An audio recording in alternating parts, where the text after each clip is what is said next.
여러분들은 아브라함이라 하면 어떤 이미지와 어떤 단어가 떠오르십니까?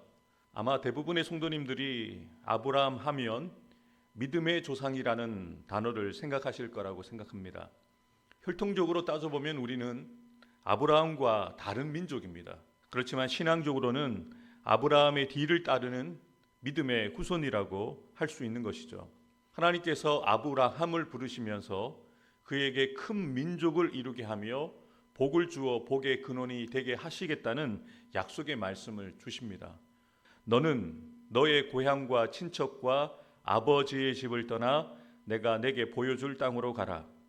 내가 너로 큰 민족을 이루고 내게 복을 주어 내 이름을 창대하게 하리니 너는 복이 될지라. 너를 축복하는 자에게는 내가 복을 내리고 너를 저주하는 자에게는 내가 저주하리니 땅의 모든 족속이 너로 말미암아 복을 얻을 것이라 하신지라. 아멘. 우리는 되어진 사건과 되어진 역사를 보고 이야기하기 때문에 우리는 편안하게 이 본문을 읽습니다만, 하나님의 부르심을 받았을 때 하나님께서 너로 말미암아 큰 민족을 이루게 하시겠다는 이 말씀을 믿는 것이 쉬울까요? 안 믿는 것이 쉬울까요? 기대하고 소망하는 것이 쉬울까요? 그냥 포기하고 있는 것이 쉬울까요? 사실 기대하고 소망하고 믿는 것이 어려운 상황 가운데 아브라함은 하나님께서 주신 이 말씀대로 고향과 친척과 아버지를 떠나 하나님께서 지시하실 땅으로 가게 되어지는 것이죠. 하나님께서는 아브라함을 부르신 이후에 그에게 약속하셨던 대로 그를 믿음의 조상으로 세우셨고 복의 통로가 되게 하셨는데요. 하나님께서 아브라함 안에 무엇을 보시고 그를 한 민족의 그리고 열국의 아버지로 세우셨던 것일까요? 아브라함이 여호와를 믿으니 여호와께서 이를 그의 의로 여기시고. 아멘. 우리가 앞서 아브라함을 부르신 사건을 읽으면서 확인했던 것처럼 하나님께서는 그를 부르시고 가라고 말씀하셨을 때 정확한 목적지를 미리 말씀해 주지 않으셨습니다. 약속은 하셨지만 그 약속이 언제쯤 이루어질지, 그 기한과 약속이 이루어질 그 시기를 정확하게 말씀해 주지 않으셨습니다. 이것이 사람을 사실 미치게 하죠. 그러나 아브라함은 하나님을 믿음으로, 그 하나님께서 주신 그 약속을 믿음으로 그 땅을 떠났던 것이죠. 아브라함도 하나님께서 부르심으로 고향 땅을 떠날 때는 기대감을 가지고 소망을 가지고 출발했겠지만 하루하루 낯선 곳에서 생활하는 그의 삶이 나그네와 같이 정처 없이 떠돌아다니는 삶이 결코 쉽지 않았을 것입니다. 언제 하나님이 짐 싸라? 그럼 짐 싸서 가야 되는 거예요. 가라 하면 가는 것이고 멈추라 하면 그곳에 정착하는 거예요. 그것이 한 달이 될지 1년이 될지 알 수가 없습니다. 여러분들 같으면 그렇게 생활하시는 것에 대해서 기쁘게 따라가실 수 있겠습니까? 그냥 단지 성경은 간단하게 기록하고 있지만 아브라함과 사레가 살았던 그 삶이 결코 만만하지 않았다는 겁니다. 하나님이 가라고 하면 가야 되고요. 멈추라고 하면 멈춰야 되고요. 그리고 언제까지 이곳에 있어야 될지 모르니까 짐 보따리를 풀 수도 없었을 거예요. 하나님이 가라고 하면 바로 짐을 싸서 가야 되니까요. 불안정한 삶을 살아가야만 했습니다. 불확실한 삶을 살아가야 했습니다. 여러분, 믿음이라는 것이 무엇입니까? 확실한 것은 하나님이라는 분만 확실하고 하나님의 약속만 확실하지 현실은 확실하지 않습니다. 눈에 보여지는 조건들은 불안정되어진 모습으로 우리에게 보여집니다. 그런데 아브라함은 그렇게 불안정한 상황 가운데, 불확실한 상황 가운데에서 어떻게 걸어갔다는 거죠? 하나님만을 믿었다는 거예요. 하나님을 믿으니 하나님께서는 그 믿음을 그의 의로 여기셨다는 거예요. 그걸 인정하셨다는 거죠. 아브라함의 삶이 마치 한 치 앞도 알 수 없는 오늘 저와 여러분의 인생과도 같습니다.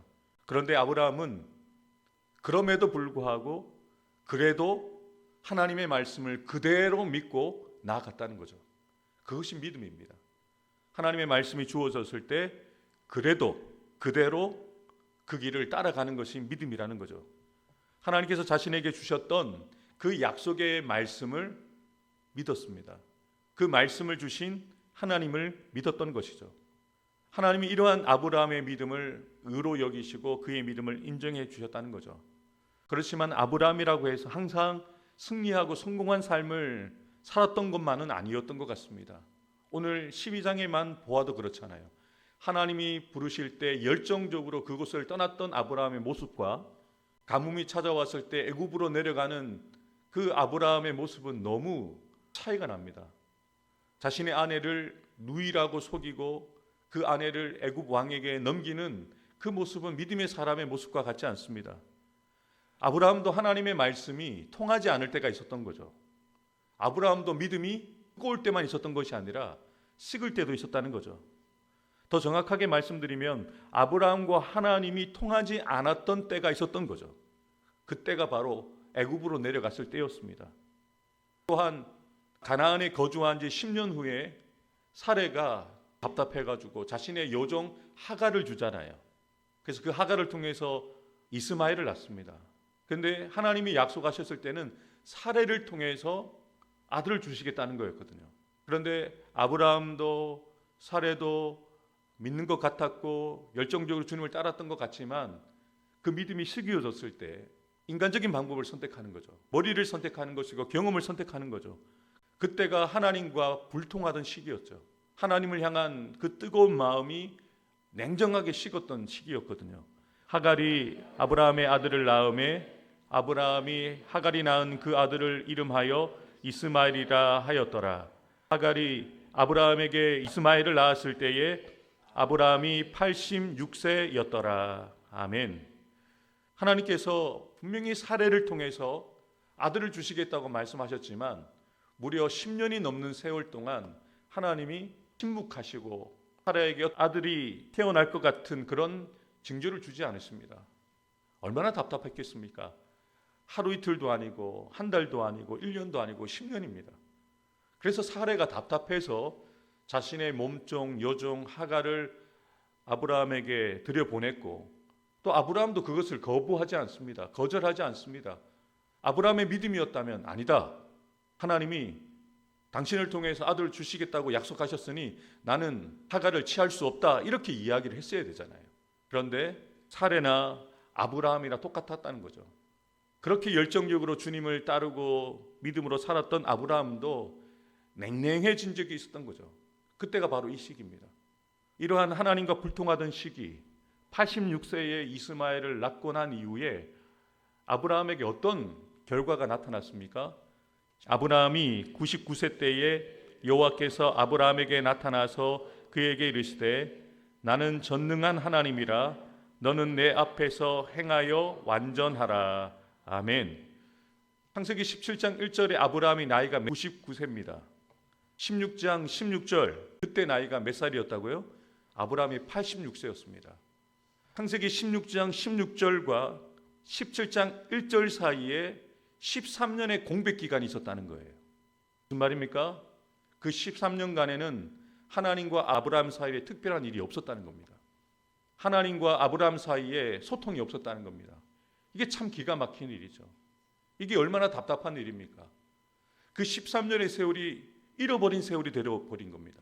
냉정해졌을 때 그의 믿음이 주님을 향한 그 뜨거운 마음이 식어졌을 때 인간의 방법을 선택했을 때 하나님이 침묵해 버리시는 거죠. 그리고 13년 후에 하나님이 찾아오셔서 비로소 말씀하셨음을 분명하게 기록하고 있습니다. 13년간 하나님과 불통의 시간을 보내면서 자신의 실패의 경험을 기억하며 아마 아브라함은 하나님 앞에 엎드렸을 것입니다. 그리고 하나님의 약속의 말씀을 이제 완전하게 믿음으로 받아들이게 되어집니다. 하나님과 아브라함에게 비로소 완전하게 통하게 되어지는 역사가 일어나게 되었던 것이죠. 하나님과 비로소 소통하게 되어지고 통하게 되어진 아브라함이 더욱더 적극적으로 열정적으로 하나님을 신뢰하기 시작합니다. 적극적으로 하나님의 말씀에 순종하게 되었습니다. 이것이 바로 아브라함의 믿음이었다라고 성경은 증언하죠.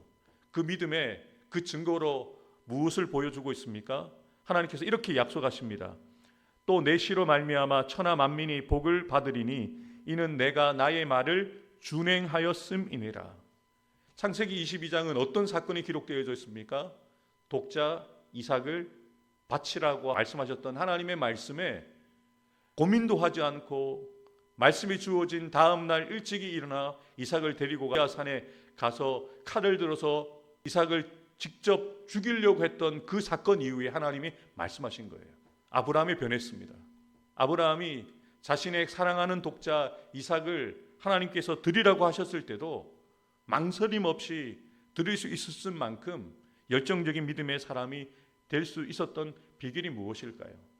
아브라함과 하나님이 통하는 사이가 되었다는 겁니다. 하나님의 말씀과 아브라함의 삶이 통하게 되었다는 거예요. 하나님의 말씀이 아브라함의 삶의 실제가 되었다는 거죠. 아브라함이 축복의 근원이 되었고 믿음의 조상이라는 칭함을 받게 된 것, 그가 우리나 다른 사람들보다 더 잘났거나 부모를 잘 만났거나 능력이 뛰어났기 때문이 아니라는 것입니다. 아브라함은 오직 하나님의 말씀을 하나님의 말씀으로 인정하고 순종해야 했다는 거죠. 다시 말해 그는 하나님의 말씀이 통하는 사람이었습니다. 이런 말 쓰잖아요. 이 사람은 도저히 말이 안 통해 라는 사람 있잖아요. 여러분 주변에. 분명히 내가 그 사람을 위해서 말을 하는데 말이 안 통하는 사람이 있어요. 고집이 세고 자신의 생각이 있고 자신의 주관이 뚜렷해서 그를 위해서 이야기하는데 듣지 않는 사람이 있잖아요. 근데 하나님의 말씀에도 말씀이 통하지 않는 사람들이 많습니다. 아니 저와 여러분들이 말씀이 통하지 않는 사람일 수도 있습니다.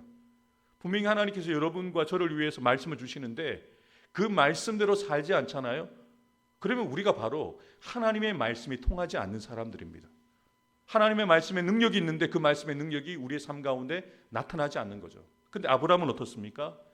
그 말씀이 통하는 사람이었습니다.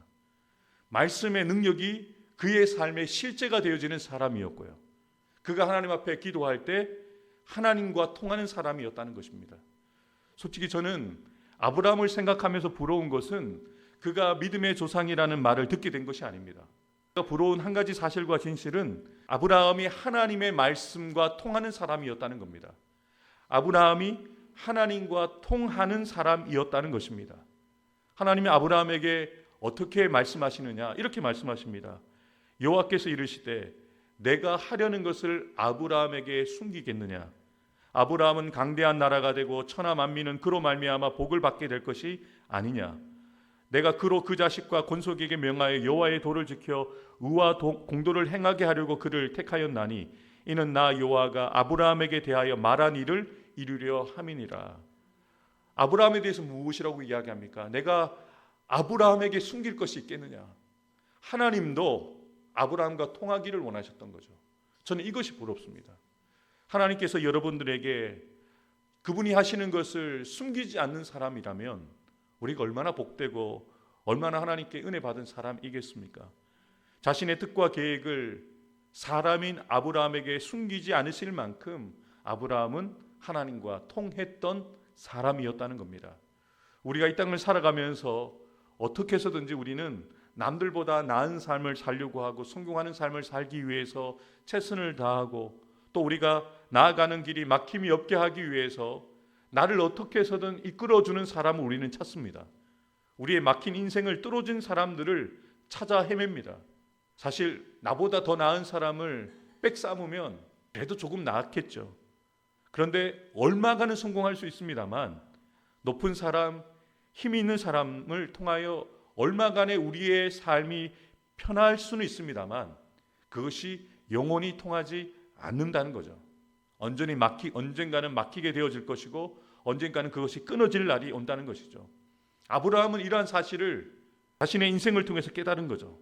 하나님께서 자신을 부르셨을 때에 자신에게 중요하다고 여겨지는 가족과 통하는 통로를 끊어냈습니다. 고향과 통하는 통로를 끊어냈고 사람과 통하는 통로를 포기했습니다. 그리고 오로지 하나님과 통하는 통로에만 자신의 인생을 걸었고 하나님의 말씀이 통하는 인생이 되고자 힘쓰는 사람이었기에 그는 믿음의 조상이 되었고 축복의 통로가 되었다는 것을 분명하게 성경은 증언하고 있습니다. 사랑하는 성도 여러분, 우리도 아브라함과 같이 하나님과 통하는 인생 되기를 주님의 이름으로 축복합니다. 우리가 지금까지 의지하고 힘을 공급받았던 세상의 통로들을 끊어내고서 오직 주님과 통하는 통로를 통해서 주님이 공급해 주시는 은혜와 지혜와 능력을 공급받아 주님과 함께하는, 주님이 이끄시는 삶을 살아가는 저와 여러분들 되기를 주님의 이름으로 축복합니다. 우리도 아브라함처럼 하나님의 말씀을 믿음으로 그 말씀을 주야로 묵상하며 말씀 앞에 온전히 순종하는 결정적인 믿음의 사람이 되어지기 원합니다. 사람이나 세상을 의지하지 않고 오직 하나님을 의지함으로 우리의 기도가 하나님께 통하고 하나님과 통하는 사람 되어서 주님께서 이끄시는 더 좋은 길을 따라가게 하옵소서. 하나님께서 나의 사랑하는 부산로 교회와 나의 사랑하는 성도들이 가정과 자녀들 일터 위에 복에 복을 주시고 지켜주시며 더 큰 은혜와 능력을 더하여 주셔서 늘 평안하고 편안하게 하옵소서. 아멘.